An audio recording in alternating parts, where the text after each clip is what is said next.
دیکھیے پیغمبر اسلام کی ایک حدیث ہے، رسول اللہ ختم مرتبت صلی اللہ علیہ وآلہ وسلم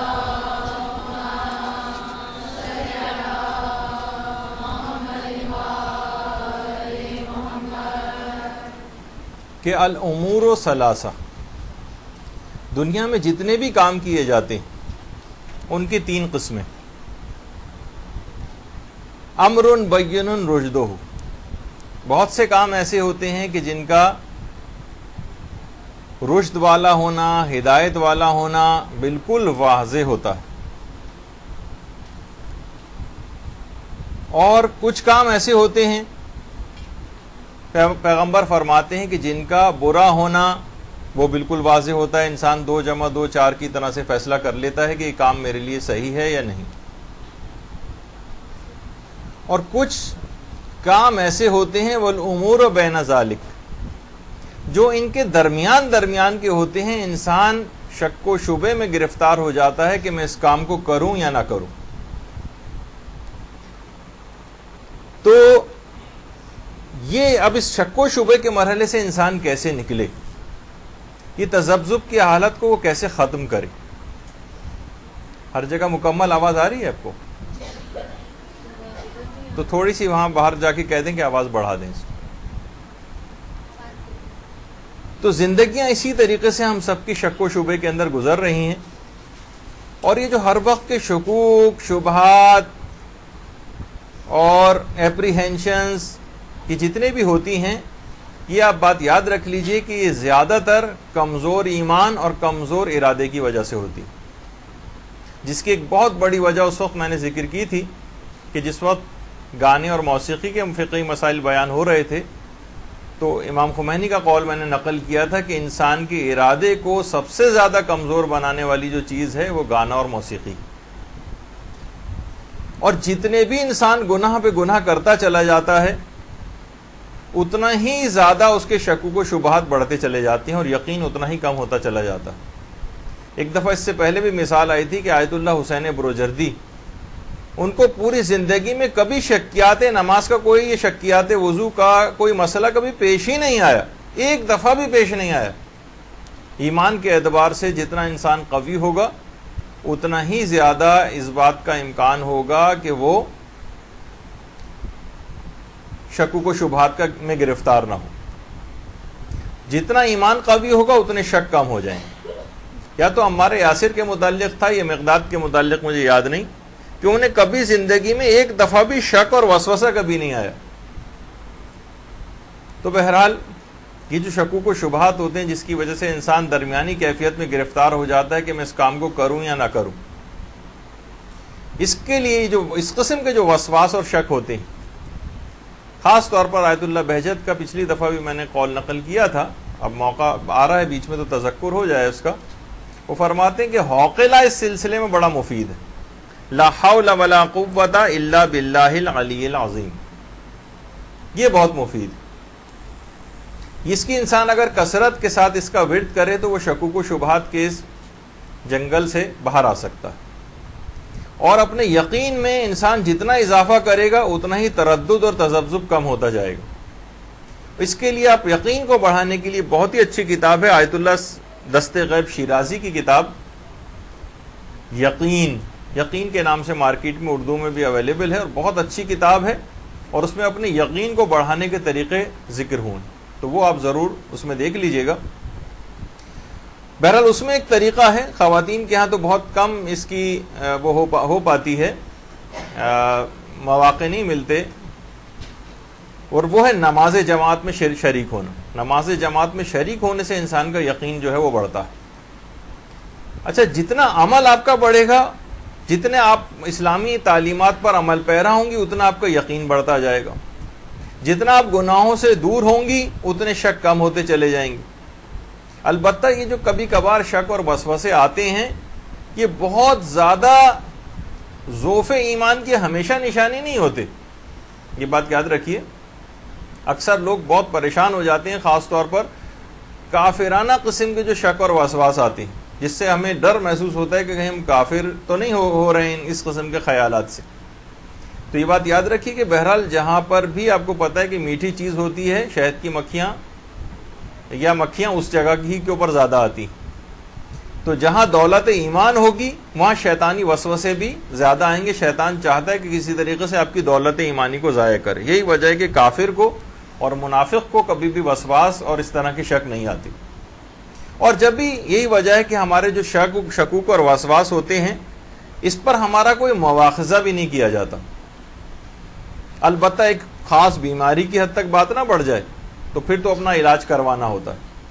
جیسے میں نے ایک دفعہ آپ لوگوں کی خدمت میں پہلے عرض کیا تھا کہ جان پہچان والے تھے میرے, اتنا زیادہ شک بڑھ گیا تھا ان کا کہ باتھ روم بھی جاتے تھے تو بعض اوقات باتھ روم کے پورے فل بوٹ پہن کے جاتے تھے اور پھر بھی کہتے تھے چھینٹیں پڑ گئی. پھر انہوں نے 2 کرسیاں رکھنی شروع کر دی, ان پہ پاؤں رکھ کے اس پہ بیٹھ کے کہتے تھے کہ تب بھی میرے پاؤں پہ نجاست کے چھینٹے جو ہے وہ آ گئے. تو بہرحال علماء نے کو یہی حل بتایا کہ جہاں کہیں گندا پانی نظر آئے اسی کے اندر سے ہوتے ہوئے جائیں, بچتے ہوئے نہ جائیں. کسی مکان پہ سے پانی ٹپک رہا ہے اس کے نیچے سے ہو کر گزریں, کسی طریقے سے شک کی بیماری ختم. اور بہت سے افراد سے تو میں بذات خود ملا ہوں اور ابھی تک میرے پاس وہ آتے رہتے ہیں. اور بہرحال وہ یہ ہے کہ کئی دفعہ اپنے نکاح تک پڑھوا چکے ہیں اس خیال میں کہ جو ہے کہ میں کافر ہو گیا, میری بیوی نکاح سے میرے خارج ہو گئی, صرف ان شکوک و شبہات اور وسواس کی وجہ سے. اچھا, اب اس شکوک و شبہات اور وسواس سے ہم اپنا پیچھا کیسے چھڑائیں؟ اس کے بہت سارے طریقے ہیں, جس میں سے ایک طریقہ آگے چل کر استخارے کا بھی ذکر ہوگا جو ہماری مین جس پر آج گفتگو ہوگی. اور آپ دیکھیں گے کہ عوام کے اندر اتنی زیادہ اس مسئلے میں غلط فہمیاں ہیں کہ یہ مسئلہ کچھ کا کچھ بن گیا. اس کی تفصیل ابھی آگے چل کر آئے گی اور علماء کے مراجع کے فتاوے بھی میں آپ کی خدمت میں پیش کروں گا. تو یہ جو درمیانی کیفیت میں جب ہم گرفتار ہوتے ہیں کہ ہم اس کام کو کریں یا نہ کریں, کوئی کام ہمیں درپیش ہے, شادیوں کے سلسلے میں ہم تفصیل سے بھی آگے چل کر گفتگو کریں گے کہ کس انداز سے یہ مسئلہ انتہائی خطرناک نوعیت اختیار کر گیا ہے صرف اور صرف جہالت کی وجہ سے. ابھی اس کے متعلق بھی آگے چل کر گفتگو آئے گی. تو ان درمیانی کیفیات سے ہم باہر کیسے نکلیں, تذبذب اور تردد کی حالت کو ہم کیسے ختم کریں, اس کے بہت سارے طریقے جو ہے وہ بیان کیے گئے ہیں کہ انسان بعض اوقات مختلف چیزوں کو پھر استعمال کرتا ہے جو بھی آگے چل کر ذکر ہوں گے. تو سب سے پہلی چیز تو دیکھیے یہ ہے کہ انسان اپنے تقوی سے فیصلہ کرے, اپنے تقوی سے, کہ جو سورہ اعراف کی آیت بھی ہے کہ ان الذین اتقوا اذا مسهم طائف من الشیطان تذکروا فاذا هم مبصرون. جب بھی وہ افراد کے جن کے پاس تقوی مکمل ہے, جب بھی شیطان کی طرف سے ان کے پاس کوئی چیز آتی ہے, شیطان کی طرف سے کوئی چیز آتی ہے تو تذکروا, انہیں یاد آ جاتا ہے, فاذا هم مبصرون, ان کی آنکھیں کھل جاتی. اس کا مطلب یہ ہے کہ تقوی یہ خود ہمیں درمیانی کیفیت سے نکال سکتا ہے. دیکھیے جب بھی ہم شکوک و شبہات کا شکار ہوتے ہیں نا کہ میں اس کام کو کروں یا نہ کروں, تو 50% ہمارا خیال شیطانی ہوتا ہے, 50% خیال رحمانی ہوتا ہے. تو یہ جو اس طرح کی جب ہمیں چیزیں آتی ہیں تو ہمارا تقوی خود آگے بڑھ کر ہماری مدد کرتا ہے. ان الذین اتقوا اذا مسهم طائف من الشیطان, کہ جب بھی شیطان کی طرف سے ان کے پاس کوئی چیز آتی ہے, کوئی اس قسم کا خیال آتا ہے, تذکروا, انہیں یاد آ جاتا ہے صاحبان تقوی کو, فاذا هم مبصرون, اور ان کی آنکھیں کھل جاتی ہیں. تو تقوی خود بخود ہمیں ایک ایسی چیز مہیا کرتا ہے کہ جس سے ہم اس درمیانی کیفیت سے باہر نکل سکتے ہیں. جب ہی کہا جاتا ہے کہ اپنے ایمان کو جتنا انسان قوی کرے گا, جیسے ابھی گفتگو میں ذکر ہوا, اتنا ہی اس کو شکوک و شبہات اور تردد و تذبذب کی جو کیفیات ہیں ان سے باہر نکلے گا. اچھا, پھر تقوی کی بہت ساری اقسام ہو سکتی ہیں. کہا جاتا ہے ایک تقوی عام ہے, ایک تقوی خاص ہے, ایک تقوی خاص الخاص ہے. 3 اقسام کہی جاتی ہیں. تقوی عام تو یہی ہے, اور جو کہ خود بہت بڑی فضیلت کی بات ہے یہ بھی, کہ مثلا ہر واجب پر عمل کرنا اور ہر حرام کام سے اپنے آپ کو بچانا, یہ ہے تقوی عام. آپ کہیں گے یہ تو بہت خاص ہے. نہیں, یہ تقوی عام ہے. ہر مومن کو ایسا ہونا ہی چاہیے کہ تمام واجبات پر عمل کرے اور تمام حرام کاموں سے اپنے آپ کو بچائے. امام خمینی فرماتے تھے, ایک سوال اٹھتا ہے بعض اوقات دماغوں میں کہ کیا یہ ممکن ہے کسی بھی شخص کے لیے کہ وہ پوری زندگی میں ایک حرام کام بھی نہ کرے؟ تو امام خمینی نے اس کا جواب دیا کہ یہ محال عقلی نہیں ہے, محال عادی ہے. محال عقلی کیا ہے یعنی عقلاً پاسبل ہی نہیں ہے. تو پروردگار ایسا حکم دے ہی نہیں سکتا کہ جو عقلاً پاسبل ہی نہ ہو آپ کے لیے. ہاں محال عادی ہے, عام طور پر ہوتا نہیں ہے ایسا کہ ہم سے گناہ نہ ہو. البتہ ایسے افراد اب بھی دنیا کے اندر موجود ہیں جنہوں نے پوری زندگی ایک بھی گناہ نہیں کیا, حتیٰ کہ مکروہ کام بھی نہیں کیا. پچھلے کتابچے میں غالباً شیخ بہلول پچھلی کتابچے میں شاید آیا ہے کہ وہ فرماتے تھے کہ میں نے اپنی پوری زندگی میں ایک مکروہ کام بھی نہیں کیا. تو بہرحال یہ خاص ایک ہے, اس کو کہتے ہیں تقوی عام. دوسری کیٹیگری جسے تقوی خاص کہا جاتا ہے. تقوی خاص کیا ہے؟ جس میں تمام مستحبات پہ بھی عمل ہوتا ہے اور تمام مکروہات پر عمل ہوتا ہے. تمام مکروہات سے انسان اپنے آپ کو بچاتا ہے, یعنی مستحبات و مکروہات کی پابندی, مکروہات سے بچنا اور تمام مستحبات پر عمل کرنا, اسے کہا جاتا ہے. اب یہ تقوی خاص ہو گیا. اور پھر تیسری کیٹیگری کہلاتی ہے تقوی خاص الخاص, جس میں مباحات کو بھی ترک کیا جاتا ہے. مباح چیزوں کو بھی انسان ترک کرتا ہے, یا اس کو نیت ہمیشہ پروردگار عالم کی بنا کے ہر مباح کو مستحب کاموں میں کنورٹ کرتا ہے وہ, اور پھر اس کے بعد پھر بات آگے بڑھتی. یہ تقوی خاص الخاص ہے. یہی وجہ ہے کہ دیکھیے ہمیشہ جو بھی ہمارے علماء اور مراجع, یہ ہمیشہ بچپن ہی سے تقوی و پرہیزگاری کی ایسے کوئی ان کا ایسا نہیں ملتا کہ جیسے کہ ہم دوسرے مکاتب فکر میں دیکھتے ہیں کہ جناب کل تک تو اسی طرح سے پھرتے تھے, فلاں چیز کرتے تھے. اپنے انٹرویوز میں بھی وہ بتاتے ہیں کہ ایک زمانہ تھا لیکن پھر مجھ میں انقلاب آیا اور میں تبدیل ہوا. وہ ٹھیک ہے, اس قسم کے افراد اوپر آ سکتے ہیں, لیکن بہرحال ہمارے جو خاص طور پر جو مرجعیت ہے اور علماء ہیں ہمارے, ان کی خصوصیت ہے کہ بچپن ہی سے, جوانی ہی سے ایسا بے داغ ماضی ہوتا ہے کہ ظاہر ہے کہ پھر اس کے پر انسان کو دلی طور پر یقین ہوتا ہے ان کی علم کے متعلق بھی, ان کے تقوی و پرہیزگاری کے متعلق. مثلا جتنے بھی ہمارے علماء اور مراجع اس طرح سے, آغا بہجت ہیں, امام خمینی ہیں, بچپن سے لے کر, یعنی کہا جاتا تھا کہ جوانی میں جب شادی ہونے والی تھی امام خمینی کی, تو بعض اوقات یہ ہوتا تھا کہ رشتے لڑکی والے ریجیکٹ کر دیتے تھے کہ لڑکا اسلامی معاملات میں بڑا سخت ہے, یعنی اسلامی چیزوں کے اوپر. یعنی بعض اوقات لوگ گھبرا جاتے ہیں کہ بھئی اسلام پہ اس طرح سے اتنی شدت کے ساتھ اگر کوئی عمل کرنے والا, لیکن پھر دیکھا کہ پوری دنیا میں کیسا وہ انقلاب لے کر آئے. آیت اللہ خوئی اور ان کے جو شاگرد ہیں, کہا جاتا ہے کہ آیت اللہ خوئی نے فقط 2 اپنے شاگردوں ہی کو, حالانکہ بہت بڑی تعداد, جتنے آیت اللہ خوئی کے شاگردوں کی تعداد ہے اس میں اجازہ روایت فقط 2, سمجھے یہ کہ اجازہ روایت یا اجتہاد کی جو سند ہے وہ صرف 2 افراد کو دی گئی, کہ آیت اللہ سیستانی کو آیت اللہ خوئی نے دی تھی اور ایک شیخ حسین ہلی کو دی تھی. اجازہ روایت فقط 2 کو دیا آیت اللہ خوئی نے, جو اس لحاظ سے ایک بڑے محتاط بھی تھے. تو بہرحال اس میں ہمیں خاص طور پر یہ دماغوں میں رکھنا ہے کہ ہماری جتنی بھی یہ سب چیزیں, ہمارے جتنی بھی طاقتیں ہیں, یہ تقوی و پرہیزگاری کے لیے اگر استعمال ہو. جب بھی کہا جاتا ہے, قرآنی آیات بھی ہیں کہ ہماری جو سننے کی طاقت ہے, ہماری جو دیکھنے کی طاقت ہے, اور ہمارا جو دل جو ہے, اولئک کانا مسئولہ, یہ سب جواب دہ ہے, پوچھا جائے گا ان سب چیزوں کے متعلق قیامت میں. تو ان سب کو انسان پاک کرنے کی کوشش کرے, تقوی و پرہیزگاری حاصل کرے. تو اس کا عام زندگی میں بھی ایک فائدہ یہ ہوگا آپ کو کہ آپ اس قسم کے جو تردد کی کیفیات میں ہیں اور یا فیصلہ نہیں کر پاتی چیزوں میں, وہ آپ اس کیفیت سے نکل آئیں گے, اور آپ کا تقوی خود بتا دے گا کہ آپ کو کیا کرنا ہے. یہ خود بخود یہ آپ اس کا فیصلہ کر سکتی. باقاعدہ جو فضائل السادات ہے, ایک کتاب ہے, اس میں مصر کے ایک لوہار کے متعلق تفصیل بیان ہوئی ہے کہ لوگ حیران ہوتے تھے, وہ بھٹی میں سے پگھلا ہوا لوہا ہاتھوں میں لے کر اٹھا لیتا تھا اور اس پر آگ اثر ہی نہیں کرتی تھی. پگھلا ہوا لوہا جو لال انگارہ سرخ ہو رہا ہوتا ہے. لوگوں نے اس کو قسم دے کر پوچھا کہ تم بتاؤ کہ یہ چیز تمہیں کہاں سے حاصل ہوئی, کہ کس طرح سے تم نے.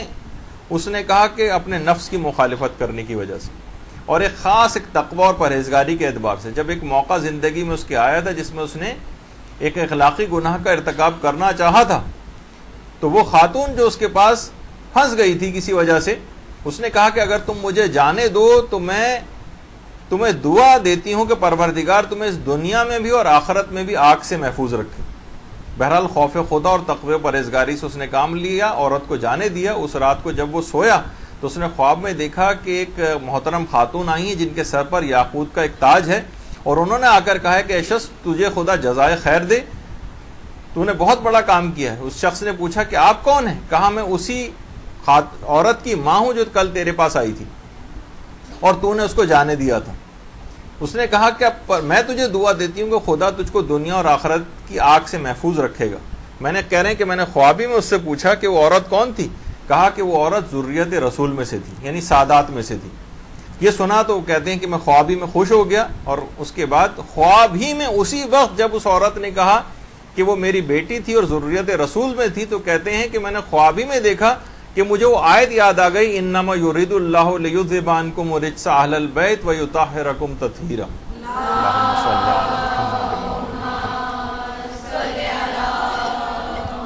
علی محمد۔ نیند سے میں بیدار ہوا، نیند سے بیدار ہوا، وہ دن ہے اور آج کا دن ہے، آگ اس دنیا میں بھی مجھ پر اثر نہیں کرتی اس گناہ سے بچنے کی وجہ سے، اور مجھے امید ہے کہ پروردگار آخرت میں بھی جہنم کی آگ سے مجھے محفوظ رکھے گا۔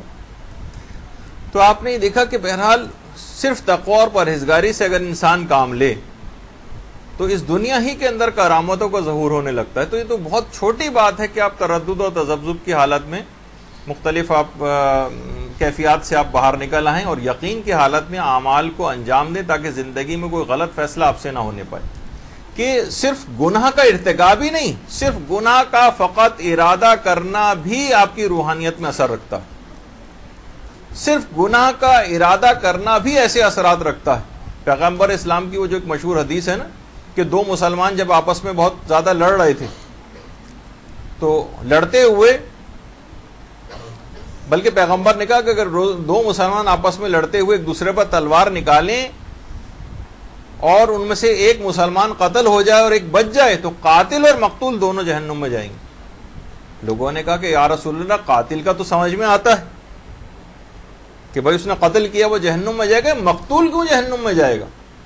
تو پیغمبر اسلام نے فرمایا کہ اس نے بھی اپنے ساتھی کے قتل کا ارادہ کیا تھا، تلوار نکال کے لڑ رہا تھا، وہ تو اس کا پہلے وار چل گیا تو اس وجہ سے مارا گیا، ورنہ اس کا ارادہ بھی اس کو قتل کرنے کا تھا، کسی وجہ سے اپنے ارادے کی وجہ سے مقتول بھی جہنم میں جائے گا۔ تو بہرحال یہ تمام چیزیں ایسی ہیں کہ جن کا ہمیں بہت زیادہ خیال رکھنا ہے تاکہ آئندہ، بلکہ یہ ہوتا ہے کہ جب کبھی بھی آپ اس دنیا میں آپ دیکھتی ہیں نا، بہت سے لوگوں کو شک و شبہات اس سلسلے میں بھی آتے ہیں کہ کافر کون سے ایسے گناہ ہیں جو کافر نہیں کرتے، ہم دیکھتے ہیں ان کی دنیا تو پھر بھی بڑی اچھی۔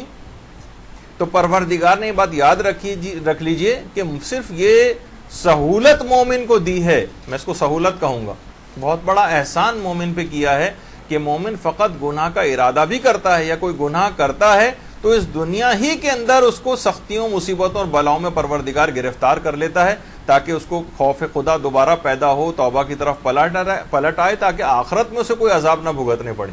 کافر کو اس دنیا ہی کے اندر تمام اس کو سہولتیں مل جاتی ہیں، اپنے اس نے جو بھی تھوڑے بہت نیک کام کیے ہیں، تو اس وجہ سے کافر کے ساتھ یہ مسئلہ نہیں ہے، یہ پروویژن فقط مومن کو ہے۔ کبھی کسی بلا کے اندر آپ گرفتار ہوں تو جب بھی عرفا، جب کوئی مصیبت آتی ہے تو شکر پروردگار انجام دیتے ہیں کہ آخرت میں جو کوئی نتائج تھے اس سے میں محفوظ رہا، اس دنیا ہی میں مجھ کو اس کا بدلہ مل گیا۔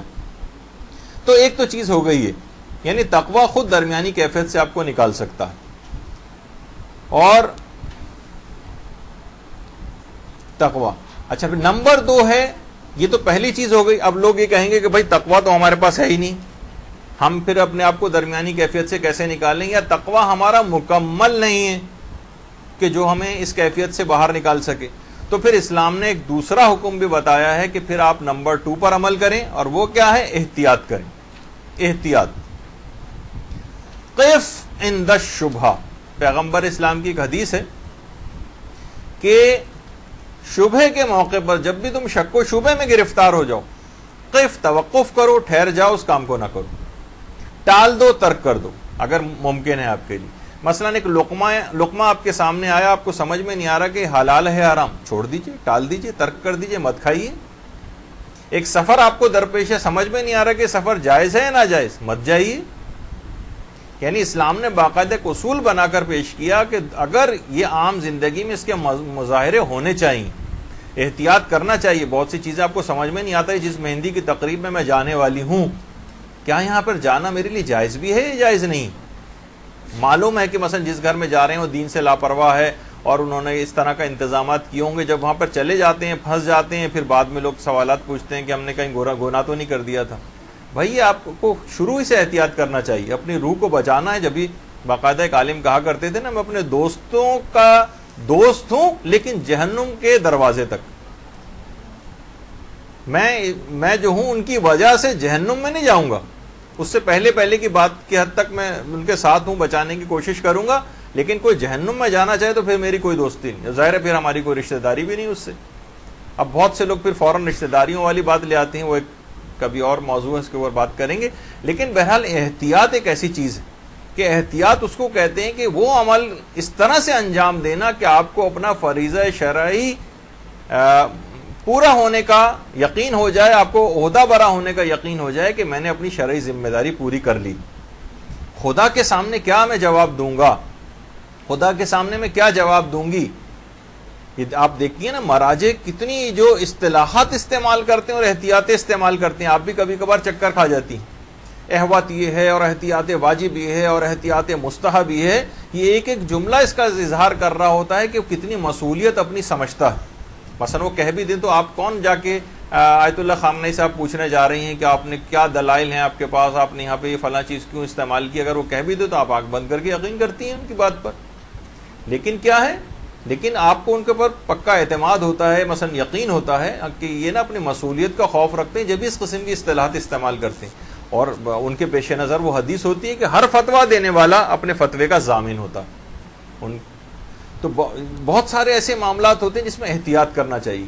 یہاں پر یہ ہوتا ہے کہ طلاق کے معاملات ہو رہے ہوتے ہیں، لڑکیاں طلاق لینے کے لیے کتنی جھوٹی باتیں منسوب کرتی ہیں اپنے شوہر سے کہ کسی بھی طریقے سے بس ان کا ارادہ ہو گیا طلاق لینے کا، اب طلاق ہر صورت میں لینی ہے۔ اب شوہر پہ الزامات لگائے جا رہے ہیں حاکم شرع کے کورٹ میں یا جہاں کہیں بھی ان کا طلاق کا کیس چل رہا ہے، اس میں کون کون سے ایویڈنسز اس کے لیے جو ہے تلاش کیے جا رہے ہیں، پیش کیے جا رہے ہیں، فرضی باتیں کی جاتی ہیں۔ تو اسی طریقے سے تو آپ کے اور خدا کے درمیان معاملہ ہے، انسان احتیاط کرے، اس قسم کی چیزیں استعمال نہ کرے، خدا کے سامنے کھڑے ہونے کے سے ڈرے، خوف پیدا کرے۔ تو بہرحال کتنی ایسی چیزیں ہوتی ہیں، مثلا آپ کو معلوم چلتا ہے کسی سے کہ فلاں نے آپ کے متعلق یہ بات کہی ہے، آپ کو صحیح طور پر کنفرم بھی نہیں ہوتا لیکن آپ آگے بات بڑھا دیتی ہیں کہ انہوں نے میرے متعلق یہ بات کہی تھی یا انہوں نے آپ کے متعلق یہ بات کہی تھی۔ احتیاط کرنی چاہیے ہمیں، کیونکہ یقین نہیں ہے، سنی سنائی بات ہے، ہمیں نہیں کوٹ کرنی چاہیے کہیں پر، تو اس سلسلے میں بھی احتیاط سے کام لیا جائے۔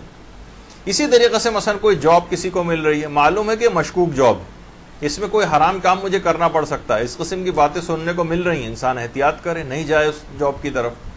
تو دیکھیے اب بہت ساری ایسی چیزیں، بہت سے کھانے ہمارے سامنے آ جاتے ہیں، بہت سی مشکوک اسکیمیں ہمارے سامنے آ جاتی ہیں، لوگ جو ہیں اسکیمیں خرید لیتے ہیں، انویسٹمنٹ کر دیتے ہیں اپنے پیسوں کی، بعد میں ہم دیکھتے ہیں کہ علماء سے پوچھتے پھرتے ہیں کہ اب تو پیسے ہم نے پھنسا دیے، اب کوئی نہ کوئی طریقہ شرعی طور پر نکالیے۔ ایک ایسا اسلام ہے جو بڑا اپنے آپ کو لبرل بھی کہتا ہے اور لوگوں کو آسانیاں بھی دیتا ہے، اور اتنی سختی کہ دیکھیے ہمارا پیسہ پھنس گیا، اب اس کو جائز کرنے کی کوئی طریقہ نہیں۔ بھائی پہلے یہ چیز آپ کو پوچھنی چاہیے تھی، انسان پہلے نہیں پوچھتا، جب گرفتار مصیبت ہو جاتا ہے پھر اسلام کے پاس حل کے لیے آتا ہے۔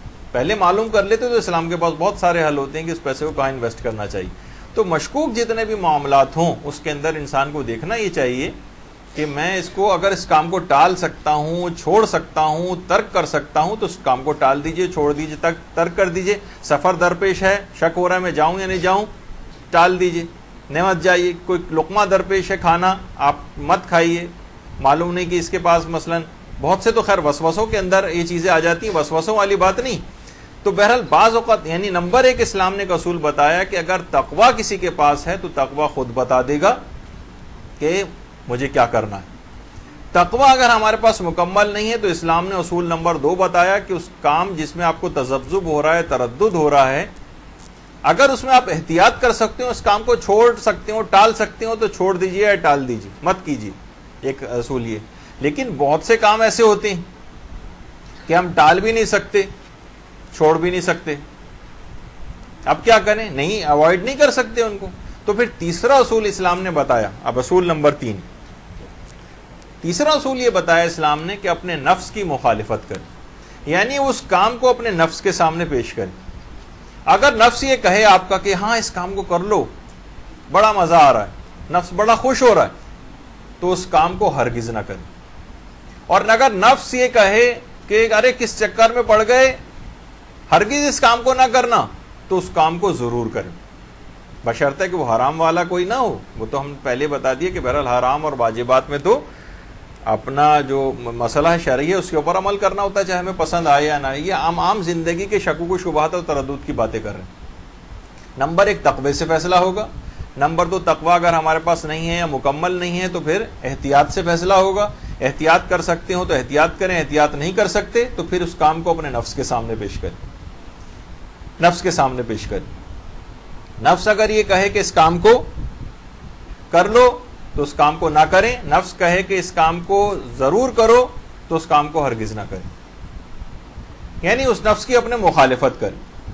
یہی وجہ ہے کہ آپ نے پچھلی دفعہ جو ہمارا ایک لیکچر ہوا تھا اس میں امام خمینی کے متعلق ایک سیرت کا ایک پہلو آیا تھا کہ جب ان کے دوست کے لیے انہوں نے خورشت سبزی جو پکوایا تو خود نہیں کھایا، تو ان کے دوست نے کہا کہ آپ کو پسند نہیں؟ کہا نہیں، پسند مجھے بہت ہے لیکن میں اپنے نفس کی مخالفت کرنا چاہتا ہوں.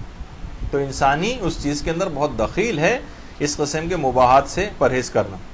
اور ایک چیز اور بھی ہوتی ہے، ایک تو ہے کہ مباحات سے پرہیز نفس کی مخالفت میں، ایک ہوتی ہے مشتبہ چیزوں سے پرہیز کرنا. اس سے انسان کا تقوی میں اور زیادہ اضافہ ہوتا ہے.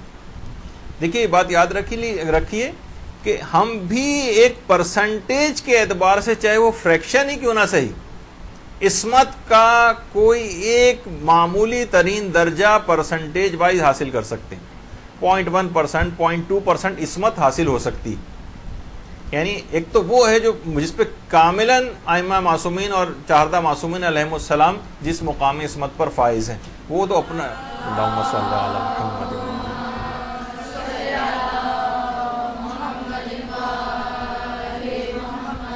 جب پروردگار خود کہتا ہے کہ میں چاہتا ہوں، یہ کہ وہ خود رحیم ہے، وہ چاہتا ہے کہ آپ کے اندر بھی صفت پیدا ہو. وہ خود کریم ہے، چاہتا ہے کہ میرے بندوں میں بھی صفت پیدا ہو. وہ خود زندہ ہے، وہ خود چاہتا ہے کہ میں اپنے بندوں کو زندہ جاوید رکھوں، جب بھی جنت جو ہے میں اس میں ہمیشہ کی زندگی اس کی رہے گی. وہ خود وہ سچا ہے، وہ چاہتا ہے کہ میرے بندے بھی سچے رہیں. تو یہ کیسے ممکن ہے کہ ائمہ معصومین خود مقام عصمت پر فائز ہوں اور وہ یہ نہ چاہتے ہوں کہ کسی پرسنٹیج کے اعتبار سے ہمارے ماننے والے اس مقام کو حاصل نہ کریں؟ ظاہر ہے وہ تو انتہائی بلندیوں والے مقام کی میں بات نہیں کر رہا، جو معمولی سا بھی ایک مقام ہے کسی بھی اعتبار سے. ایک بحث اٹھتی ہے ہمارے ہاں، مثلا حضرت ثانیہ زہرا، حضرت زینب سلام اللہ علیہا،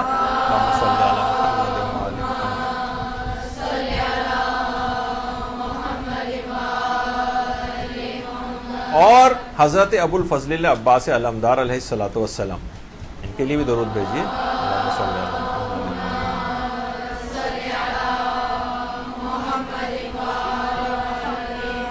چہاردہ معصومین علیہم السلام کی طرح سے اس مقام عصمت پر فائز تو نہیں تھے، لیکن جو کمتر ہی درجہ ان سے تھا، لیکن ایک گونا عصمت حاصل تھی ان لوگوں کو. جب بھی ان کو خیر معصوم تو نہیں کہا جاتا بلکہ محفوظ کہا جاتا ہے. ایک ہوتا ہے معصوم اور ایک ہوتا ہے محفوظ عن الخطا. تو یہ بلکہ علماء فرماتے ہیں کہ ان کی جو عصمت تھی حضرت زینب سلام اللہ علیہا کی اور ابو الفضل اللہ عباس کی، یہ عصمت کسبی کہلاتی. یہ محنت سے اور مجاہدہ کر کے جو عصمت حاصل کی جاتی ہے اس مقام پر فائز تھے. باقاعدہ ہمارے جو ایک الغدیر جنہوں نے لکھی ہے، علامہ عبد الحسین امینی، علامہ امینی کے نام سے جو مشہور ہیں، ایک آیت اللہ ابراہیم امینی وہ الگ ہے جن کی کتاب خود سازی، ایک عبد الحسین الامینی جنہوں نے کتاب الغدیر لکھی تھی اور بہت بڑے علماء میں ان کا شمار ہوتا ہے.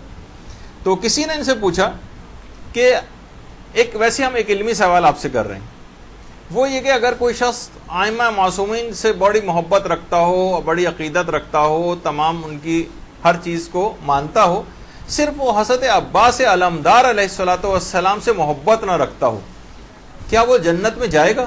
دیکھیے بہرحال ایک سوال ہے کہ جو چہاردہ معصومین ہیں ان سے محبت رکھتا ہے، لیکن حضرت عباس معصوم بھی نہیں ہے، ان کی طرح کی عصمت نہیں ہے ائمہ کی طرح کی، تو کیا ان سے محبت نہ رکھنے والا جنت میں جا سکتا ہے؟ علامہ عبد الحسین الامینی انتہا سے زیادہ بیمار تھے اور بالکل بستر مرگ پہ تھے، انتقال کچھ ہی عرصے بعد ان کا ہو گیا تھا. جب یہ سوال پوچھا گیا بستر سے اٹھ بھی نہیں سکتے تھے، اتنا غصہ آیا کہ بستر پر اٹھ کر بیٹھ گئے اور کہنے لگے کہ تم حضرت عباس علمدار کی بات کرتے ہو، میں جو کہ ان کے غلاموں کا غلام ہوں، خدا کی قسم اگر کوئی شخص میرے بات جانتے ہوئے کہ میں ان کے غلاموں کا غلام ہوں، میرے جوتے کے تسمے سے اگر محبت نہیں کرے گا وہ بھی جہنم میں جائے گا۔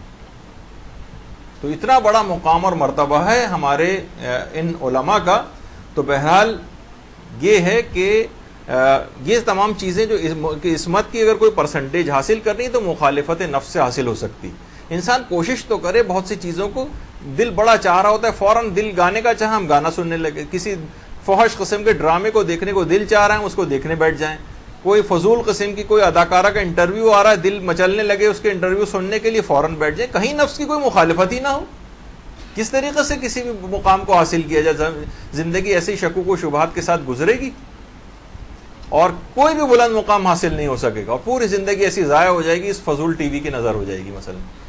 تو بہرحال نفس کی ایک مخالفت یہ ایک ایسی چیز ہے۔ اب یہ تیسری چیز اسلام نے بتائی کہ جب بھی تردد و تذبذب کی حالت ہو تو انسان کو چاہیے کہ وہ اپنے نفس کی مخالفت کرے۔ یعنی نمبر 1 کیا ہوا؟ نمبر 1 تقوی سے فیصلہ ہوگا، نمبر 2 احتیاط سے کام لے، نمبر 3 اس کام کو اپنے نفس کے سامنے پیش کرے، نفس کہے کہ اس کام میں بڑا مزہ آ رہا ہے ضرور کرو تو اس کام کو ہرگز نہ کرے، اور نفس اگر کہے اس کام کو نہ کرو تو اس کام کو ضرور کرے۔ یہاں پر پھر ایک تیسرے میں اندر بھی ایک مسئلہ ہے، تقوی ہمارے پاس تھا نہیں، تقوی سے فیصلہ نہیں کر سکے، بہت سے کاموں میں احتیاط ممکن نہیں ہوتی، احتیاط ہم کر نہیں سکے، کام کو ہم نے اپنے نفس کے سامنے پیش کیا۔ ایک مسئلہ ایک اور ہے کہ جو ہم کام کو اپنے نفس کے سامنے پیش کرتے ہیں تو دیکھیے ایک ہمارے اندر سے آواز آتی ہے نفس کی آواز، اور ایک ہوتی ہے ضمیر کی آواز۔ اب یہ ضمیر کی آواز ہے، نفس کی آواز ہے، بعض اوقات یہ ہم فیصلہ نہیں کر پاتے، جیسے بلڈ پریشر کا آلہ بالکل صحیح ریڈنگ بتا رہا ہے، لیکن جو شخص ڈاکٹر نہیں ہے، مثلا جو شخص ڈاکٹر نہیں ہے وہ کس طریقے سے اس کے اوپر جو ہے وہ اس کی ریڈنگ کو صحیح طور پر بتا سکے گا؟ تو ہمارے پاس اب تیسری چیز بھی نہیں آ پاتی، نہ ہمارے پاس تقوی ہے، نہ ہم احتیاط کر سکتے ہیں بعض حالات میں، اور بعض تیسری کنڈیشن جو آتی ہے مخالفت نفس، ہمیں یہ نہیں پتا کہ ہمارے اندر سے ضمیر کی آواز آ رہی ہے کہ نفس کی آواز آ رہی ہے۔ اس کے بعد چوتھی چیز اسلام نے بتائی، تم استشارہ کرو، مشورہ لو، مشورہ۔ دیکھیے اسلام میں اس کی بڑی تاکید آئی، ابھی آگے چل کر مجتہدین کی جب فتاوے سنیں گے تو بہت زیادہ اس کی تاکید آئی ہے کہ انسان مشورہ لے۔